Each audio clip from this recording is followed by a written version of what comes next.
All right, let's now bring in CBS college football playoff expert Jerry Palm and national football writer for 24/7 Sports Brad Crawford. And guys, Oregon-Washington gave us a show. It's like one of those games, like if your homie couldn't make it or see it, you're like, man, you missed it, man, you missed it. Like you had game going back and forth. Michael Penix Jr. making plays, Bo Nix, then defensive stands.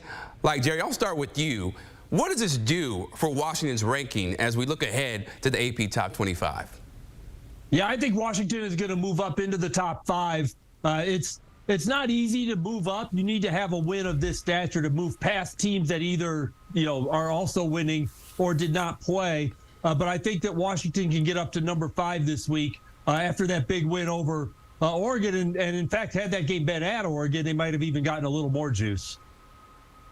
And the good news for the Ducks, as Bo Nix said after the game, the Ducks can still write their own story. Win out, beat a couple ranked teams, beat Washington again in the Pac-12 championship game, and Oregon's a team that at 12-1 Pac-12 champion can still make the playoff. But as Jerry mentioned, this is a huge win today for Washington, doing so at home against a sold-out crowd, coming back in the fourth quarter, making plays in that game. So Washington right now, top 5.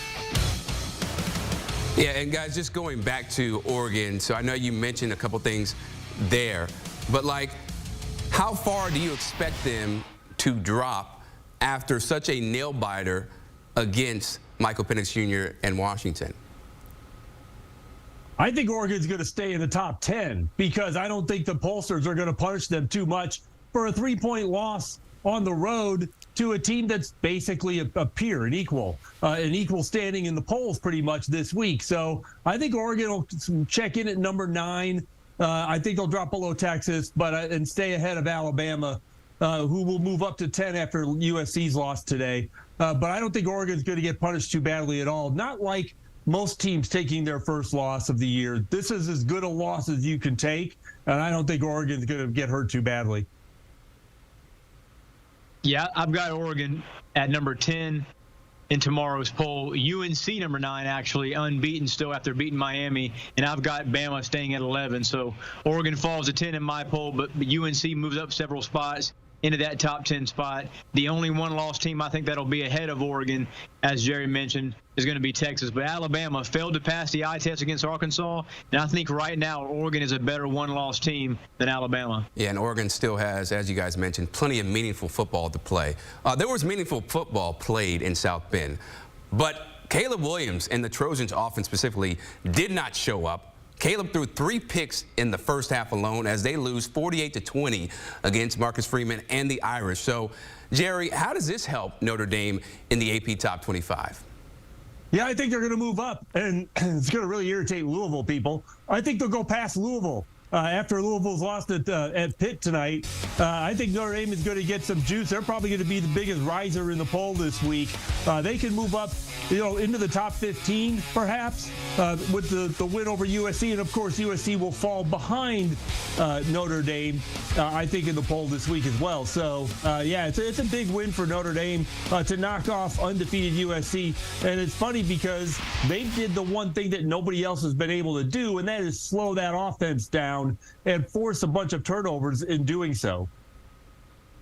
Yeah, it's also a huge loss for Caleb Williams, who goes from Heisman frontrunner to, I saw a tweet earlier, he's at plus 2,000 now, probably 4th or 5th in that race behind several other quarterbacks. So Caleb Williams, after a 3-interception game, 3 picks, is more than he's had in a game in his entire career at USC. So big loss there. I'll be very interested in finding out where USC falls in this top 20. I think they fall to probably 15 or 16. Notre Dame, despite 2 losses, has that dominant head-to-head win over the Trojans, and they will be in front of USC on Sunday morning. And Brad, do you expect, Heisman sensation or Caleb Williams' Heisman campaign to be over at this point, or you feel like he's still got some room to improve and get this thing back after being the favorite going into Saturday? Yeah, he still has several huge games down the stretch. Has to play Utah, has to play Oregon. I mean, if he has 8 touchdowns in those 2 games, he's right there back up in it. But 3 interceptions in a spotlight primetime game. And this was a game, folks, that Heisman voters were likely watching, being that it was, in the Eastern time zone and just a huge game between 2 top 20 teams. So Caleb Williams has a chance to bounce back a couple weeks from now, but I don't know, man. This is kind of early for USC to take a loss and to have a 3-interception game, and he was the reason they got beat. That's not good for his Heisman hopes. Yeah, by far one of his worst games, if not his worst game of his college football career. Another top 25 matchup, you had Miami-UNC. It was close in the first half. You thought maybe the Hurricanes would be able to put up a fight, but then the Tar Heels pull away with Drake May, Tez Walker in his second game back after NCAA allowed him back onto the field. He goes off. So, Jerry, what does this do for the Tar Heels' position in the top 25? Yeah, I think they'll move up a little bit, but I think it'll be more of attrition than because of this win.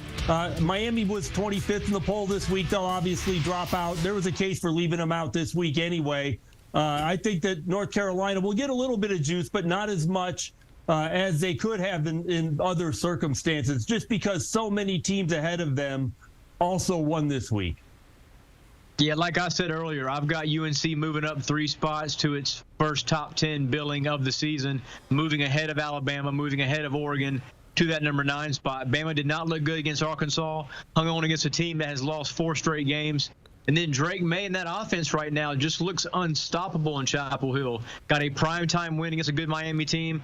And Omarion Hampton, UNC starting tailback, nobody we're talking about, 190 yards, couple touchdowns. So right now, UNC and Florida State, by far the 2 best teams in the ACC. And UNC 6-0 for the 6th time in program history. So I know you guys alluded to it as far as the teams that you expect to really make a big jump. But, Jerry, who was your biggest riser after what you saw on Saturday? I think it's going to be Notre Dame, who righted the ship against a very good offensive team and held them down to their lowest point total of the season, got 5 turnovers from them, a very impressive defensive effort, and in fact may have shown other teams, if they have good enough defensive players, how to attack this offense. So, yeah, I think it's a big win for Notre Dame and that they're going to move up probably the most of anybody in the poll this week. Yeah, the biggest riser for me outside of the obvious picks is Air Force. Now the group of 5 leader to make that New Year's 6 spot, 6-0, overtime win over Wyoming, pushes the Falcons into the top 25 for the first time this season. Really impressed with this unbeaten start, and then to beat Wyoming in that extra session at home, just a very good win for Air Force, despite being one of the slowest teams in the FBS rank. So right now, Wyoming, Air Force, and Tulane, those are the 3 teams kind of fighting for that G5's top billing. Yeah, it's going to be interesting to see how it all shakes out. So with that being said, we talk about the biggest riser, but there's always going to be a team that falls down, whether it's a few spots or several spots. Jerry, who is your biggest faller? Well, it's going to be USC because they were exposed so badly today by Notre Dame. And although Notre Dame's a pretty good team, you know, USC has been sitting around. They've been dropping even when they win. Now that they've finally taken a loss, I expect USC to fall, you know, maybe to around 20 in the poll this week. I think they're going to get hit pretty hard. Maybe it'll seem unduly hard, but I think that's where this team is going because they've been just getting by. Today they got shellacked. Biggest loser for me here in Week 7 is no question Miami and Mario Cristobal. Had no answers for Drake May and Omarion Hampton, Tez Walker, that entire UNC offense at Kenan Stadium. And this comes a week after a horrific loss to Georgia Tech during that fumbling, episode where they refused to kneel down to win the game. So back-to-back losses from Miami has dropped that team from a top 15 this season to potentially outside the top 25. Wait, so Brad, you weren't impressed with what they did at least in the first half?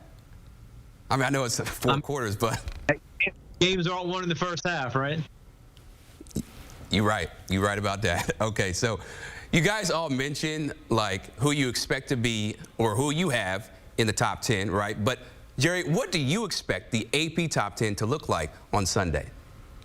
Well, the only movement I expect is Washington to jump up to number 5, Oregon to drop to 9, USC to drop out entirely, and for Alabama to move up and take that spot. It's because everybody else won or did not play, so you don't really expect a lot of movement. But Washington, with the impressive win over Oregon, is going to get a little juice, and I think Oregon is going to stay up there because it was a close loss to a tough team on the road. Yeah, the top 4 teams in the country all won convincingly. Sans Georgia won 37-20 at Vanderbilt. Didn't look all that great. May have lost Brock Bowers for an extended period. Something to watch there. But Georgia, Michigan, Ohio State, FSU, that's the top 4 right now. And then you have kind of a question, is Washington 5? Is Oklahoma 5? And then it's Penn State, Texas, UNC, and Oregon for me. So here we are in mid-October. I think we have a solid, legit top 10 right now. But the playoff committee here in 2 weeks before that first poll, a lot of deliberations still yet to be determined. Yeah, they are absolutely going to have their hands full with making those selections for the college football playoff rankings. Brad Crawford, Jerry Palm, appreciate y'all. And if y'all want to watch, or excuse me, not watch, if y'all want to listen to the Cover 3 podcast, where hosts Chip Patterson, Danny Cannell, Tom Fernelli, and Bud Elliott break down all the biggest storylines in games in college football, make sure to download the Cover 3 podcast wherever you get them.